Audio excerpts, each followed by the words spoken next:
welcome to CCA. Today's topic is on figure of speech, जिसे हम हिंदी में कहते हैं अलंकार। अलंकार का यूज हम करते हैं पोइम में। पोइम के थॉट्स को इंप्रेसिव बनाने के लिए हम अलंकार का प्रयोग करते हैं।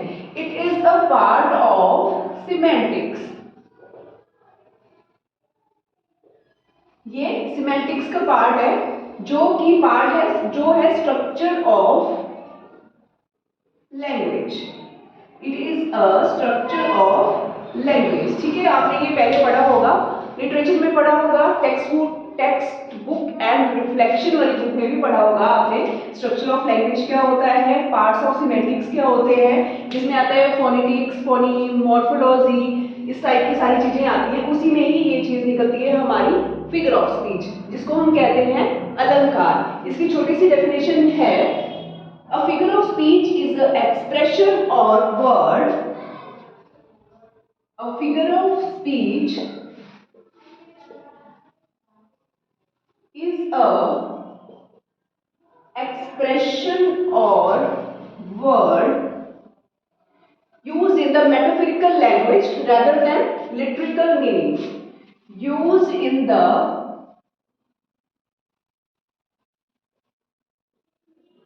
metaphorical language rather than literal meaning. ठीक है, इसमें क्या बोल रहा है कि इस तरह का एक्सप्रेशन है जिसमें हम ज्यादा से ज्यादा रूप का प्रयोग करेंगे, भाषा का प्रयोग कम करेंगे। इसके बहुत सारे एग्जांपल्स हैं, जैसे आपने पहले पढ़ा होगा, हिंदी में पढ़ा होगा आपने अलंकार, जैसे उपमा अलंकार, रूपक अलंकार, अतिशयोक्ति। स्पेलिंग्स देख लेना हिंदी की, इतनी अच्छे से मुझे आती नहीं है। अच्छा, मानवीकरण। इस तरह से हमारे अलंकार दिए गए हैं, उन्हीं को ही हमने इंग्लिश में पढ़ना है। ज्यादा इसमें टफ चीज कोई है नहीं। तो इसका क्लासिफिकेशन किया गया है 3-4 टाइप्स में। गूगल में आपको मिलेगा 5-6 टाइप्स है इसके। इसको एज अ गेम यूज कर सकते हैं, इसको एज अ रिजेम्बलेंस यूज कर सकते हैं। ठीक है, सो classification of figure of speech as on the basis of resemblance. On the basis of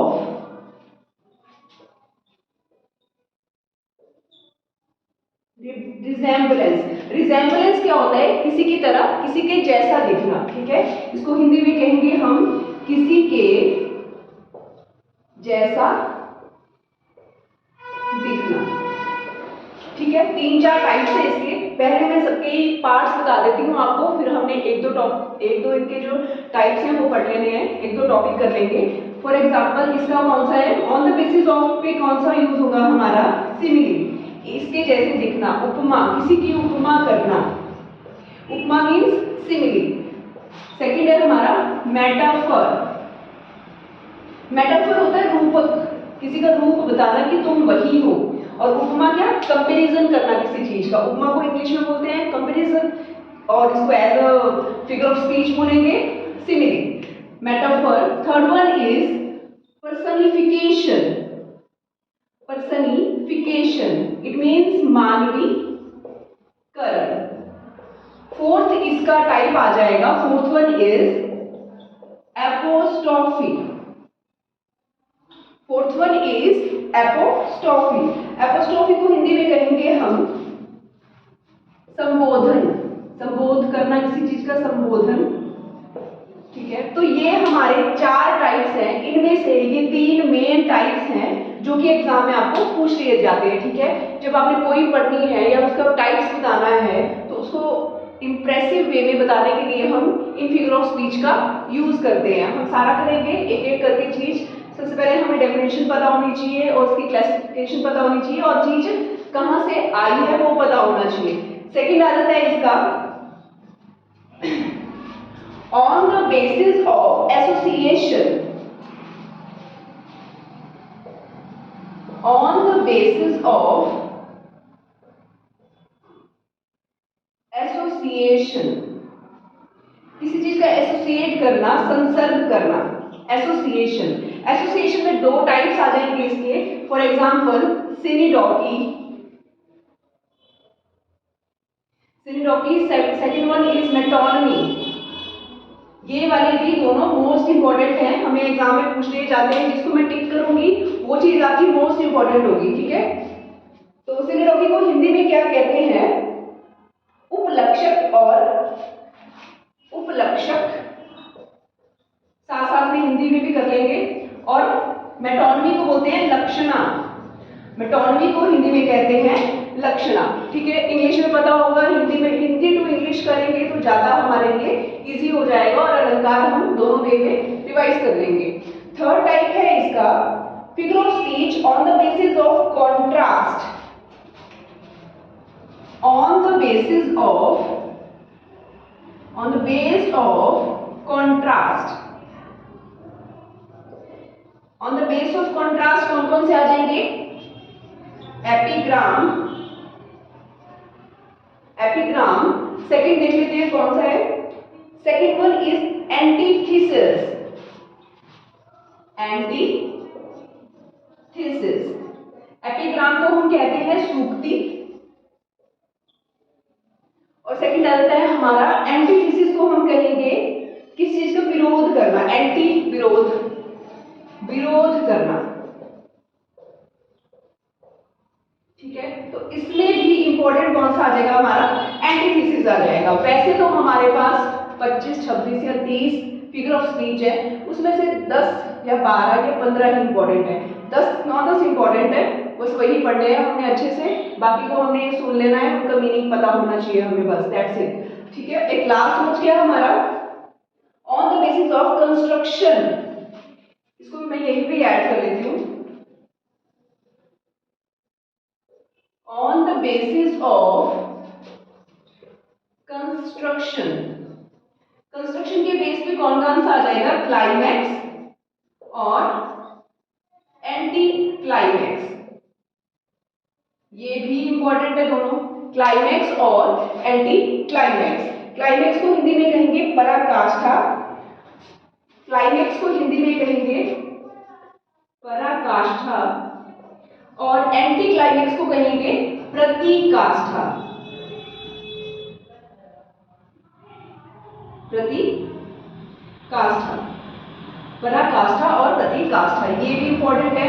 तो आपने देखा कि कितने टाइप से इसके on the basis of resemblance, एक दूसरे की तरह दिखना, ठीक है। सेकंड आ जाएगा on the basis of association, जिसमें ये दो इंपॉर्टेंट है। थर्ड हमारा आ जाएगा on the basis of contrast.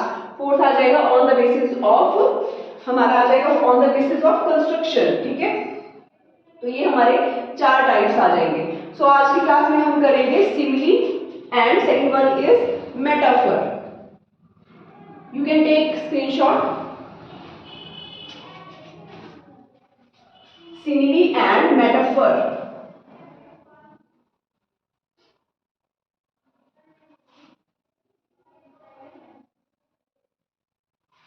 First आता है हमारा on the basis of resemblance.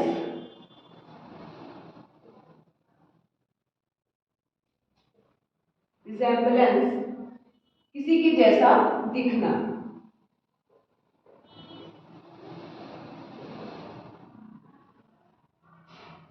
ठीक है। On the basis of resemblance में कौन कौन सा आ जाएगा? Simile, metaphor, personification. तो पहला हमारा आ गया सिमिली। सिमिली वर्ड को क्या बोलते हैं? उपमा।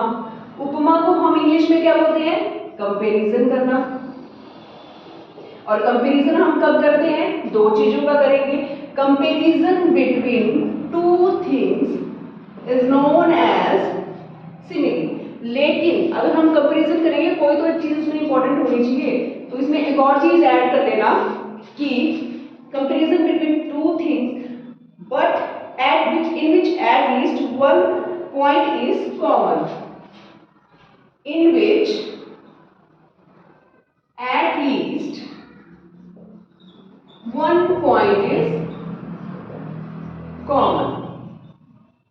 कंपैरिजन तो करेंगे, लेकिन कोई एक चीज तो सेम होनी चाहिए, ठीक है। तुम मून की तरह दिखती हो, तो मून और तुम्हारे मतलब मून भी सुंदर है और तुम भी सुंदर हो, तो कोई एक चीज हमारी मैटर करती होनी चाहिए। और सेकंड थिंग क्या है इसका, एक तो डेफिनेशन आ गई, सेकंड इसमें बता दिया कि एक पॉइंट कॉमन होना चाहिए।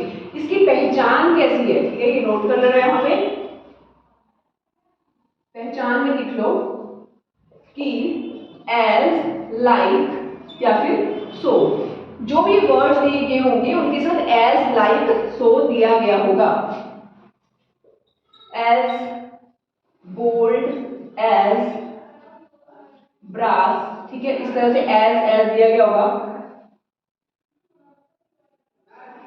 एज ब्रेव, एज सोल्जर, ठीक है, इस तरह से होना चाहिए। As you are look like queen,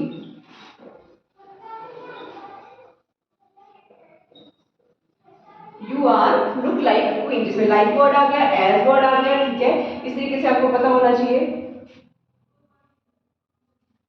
moon is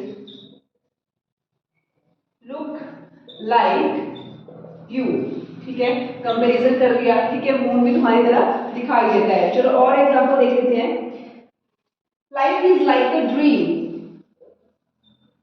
life is like a dream, जो जो मेरे दिमाग में वर्ड आ रहा है वो मैं साथ साथ करवा दे रही हूँ। लाइफ किस तरह है, ड्रीम, लाइफ कैसी है, ड्रीमी है, ड्रीम भी अच्छा है, लाइफ भी अच्छी होती है। कभी कभी ड्रीम बुरे आते हैं, कभी कभी ड्रीम अच्छे आते हैं, तो इसलिए लाइफ में भी ऐसे ही होता है कि कभी लाइफ हमारी अच्छी होगी तो कभी लाइफ हमारी बुरी हो सकती है। तो इस तरह से कंपेरिजन किया गया कि कोई एक पॉइंट कॉमन होना चाहिए। तो life is like a dream, तो जो भी जिसमें भी लाइक एज वर्ड होंगे वो हमारा सिमिली कहलाएगा, ठीक है। ऐसी चीज पढ़नी है कि वो आपको फुल टाइम तक याद रहे, लॉन्ग टाइम तक याद रहे, और ऐसा नहीं है कि रट्टा मारा सिंधी को ये बोलते हैं कंपैरिजन बिटवीन टू थिंग्स, नहीं, इस तरह से याद करो आप ताकि आपको फुल टाइम याद रहे। उपमा को ही इंग्लिश में कंपैरिजन बोलते हैं, और कंपैरिजन कब करते हैं, जब दो चीजों में, ठीक है। अकेले बंदे का कंपैरिजन तो हम कर ही नहीं सकते, ठीक है। एक और एग्जांपल ले लेते हैं, as old as hills, as old as hills, mountains की तरह, हिल्स की तरह, ठीक है। नेक्स्ट इसमें बोल रहे हैं, एक और एग्जांपल देख लेते हैं इसका। अच्छा, एक मेरे को और चीज याद आ गई कि इसको हम सॉन्ग के अकॉर्डिंग भी कर सकते हैं। जैसे एक सॉन्ग है, चांदी जैसा रंग है तेरा, ठीक है, तो वो चांदी के रंग की तरह उसको कंपेयर कर रहा है, तुम चांदी की तरह दिखती हो, सिल्वर की तरह तुम दिखती हो, ठीक है, और वैसे ही उसकी तरह ठंडी भी हो, ठीक है, तो इसलिए बताया कि उसको कंपेयर कर रहा है, ठीक है। एक और सॉन्ग है, फूलों सा चेहरा तेरा, ठीक है, इसमें भी जैसा आ रहा है वर्ड,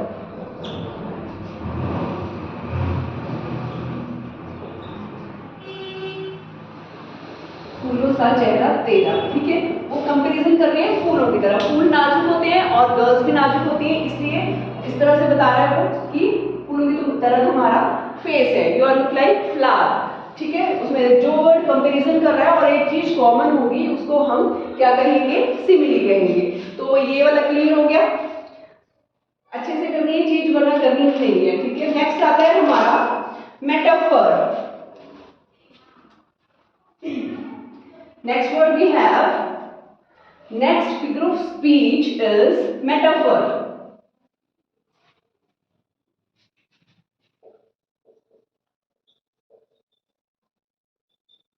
मेटाफर क्या होता है, रूपक, तुम वही हो, ठीक है। मेटाफर क्या आ जाएगा, रूपक, इसमें भी सेम सिमिली की तरह, लेकिन उसको बोला कि तुम चांद हो, तुम तारे हो, उसमें बोला तुम चांद की तरह दिखते हो, you are my moon, you are angel, you are star, you are sunshine, तो उसके लिए हम मेटाफर यूज करेंगे। For example, metaphor is implied simile, whereas one thing which is out of words. Metaphor implies, simile को imply कर रहे हैं, और इसकी एक क्या पहचान है, इसमें so as like वर्ड नहीं दिए गए होंगे, ठीक है। सिमिली और इसमें नहीं दिए गए होंगे, ये इसका कंपैरिजन है। और एग्जाम में आपको क्वेश्चन जैसे आ जाता है तो सिमिली और मेटाफर में आपको कंपैरिजन अच्छे से पता होना चाहिए।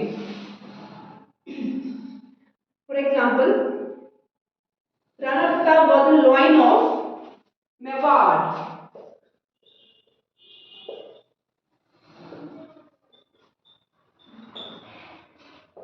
Rana Pratap was the lion of Mewar. Mewar के राजा थे वो, ठीक है। तो लॉइन, उनको ही लॉइन बोल दिया, उनको ही संबोधन दे दिया है, संबोधन कर दिया है कि वो ही लॉइन, उनको रूप दे दिया है उसका, इसलिए हमने ये वर्ड यूज किया, ठीक है। अच्छा, एक और एग्जांपल देख लेते हैं। He is a man of iron, ये वाला लेने देते हैं। My mother have a hurt of gold. My mother have a heart of gold। मेरी माता जी का क्या है, दिल सोने का है, ठीक है। तो सोने के साथ कंपैरिजन किया है उनको, और उनको बोला है कि वो सोने का ही दिल है उनका, ठीक है। तो उनको मेटाफर किया गया है, एक तरह से मेटाफर वर्ड यूज किया गया है। एक और सेंटेंस लिखते हैं। My daughter is an angel.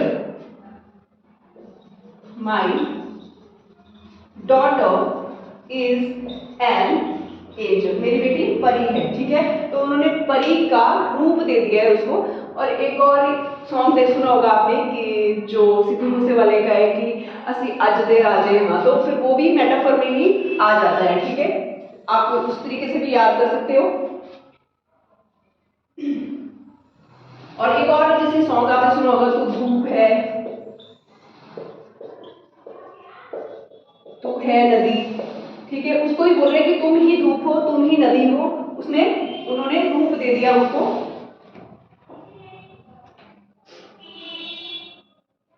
ये वाला हमारा मेटाफर हो जाएगा।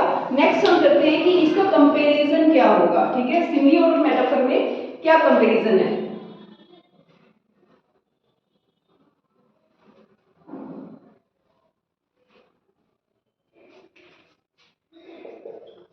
Simile and metaphor. सिमिली हमारा आ जाएगा उपमा की किसी की, और मेटाफर हो जाएगा किसी का रूपक। इसके एक सेंटेंस ले लेते हैं। He fought like a lion. He fought like a lion. अब तो इजी लग गया होगा आपको, क्योंकि पता है कि लाइक एज सो वर्ड होंगे तो वो सिमिली वाले होंगे, और इसमें पूरा ही रूपक दे दिया गया होगा वो हमारे कौन से हो जाएंगे, मेटाफर वाले हो जाएंगे। सेकंड एग्जांपल आ जाता है इसका। He was a line in the fight. He was line in the fight, उसको ही लॉइन मान दिया गया है फाइट में। तो ये वाले थे हमारे सिमिली और मेटाफर में डिफरेंस। छोटा सा डिफरेंस है, ज्यादा टफ है नहीं इसमें, ठीक है। फिगर ऑफ स्पीच वैसे भी इजी ही आता है, आपको ज्यादा 5-6 पूछ लेंगे। अगर आप कभी भी ऐसे इंटरव्यू देने जा रहे हो तो आपको क्वेश्चन पुट कर दिया जाएगा कि बताओ 5 फिगर ऑफ स्पीच के बारे में बताओ, या फिर 5-10 उनमें से कुछ एक पूछ लेंगे कि क्या इसके टाइप है। तो आज की क्लास के लिए हमारा इतना ही रहेगा। That's all for today.